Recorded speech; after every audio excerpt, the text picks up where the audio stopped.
திருச்சிற்றம்பலம். இந்த ஆலயம் எங்கே இருக்குன்னா, பொதுமக்கள் அனைவருக்கும் ஒரு அன்பான வேண்டுகோள். இந்த வீடியோவை ஒரு பதிவு செஞ்சுட்டு உங்கள் சிவபணியை நீங்கள் தொடரலாம். ஏன்னு கேட்டிங்கன்னா, இந்த ஆலயம் இளையாங்குடி பக்கத்தில் மேலாயூர் என்ற கிராமத்தில், ஒரு கிராமத்தை விட்டு ஒரு கிலோமீட்டர் தூரத்தில் வயக்காட்டுக்குள்ளே இருக்குது.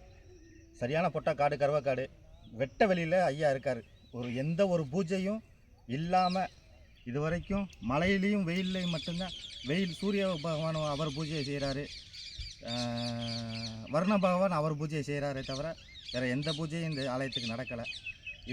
இந்த ஆலயத்திற்கு எப்போவும் பிரதோஷ பூஜை, சிவன் ராத்திரி மற்ற அனைத்து பூஜைகளும் நடக்கிறதுக்கு அடியார் பெருமக்கள் அனைவரும் ஒத்துழைப்பு தந்து இந்த ஆலயம் சீக்கிரம் திருப்பணி நடைபெற்று வழிபாட்டு கொண்டு வரணும்ன்று எங்களுடைய வேண்டுகோள் உங்கள் எல்லாத்திட்டையும் வைக்கிறோம். நீங்கள் பிரார்த்தனை பண்ணி இந்த ஆலயம் மேலாயூரில் ஊருக்குள்ளே எங்கேயாவது ஒரு இடத்துல பிரதிஷ்டை பண்ணி கும்பாபிஷேகம் பண்ணி வழிபாட்டு கொண்டு வரணுன்றது அடியார் பெருமக்கள் அனைவருடைய வேண்டுகோளாக அடியின் தங்கள் பாதம் தொட்டு வேண்டுகிறேன். திருச்சிற்றம்பலம்.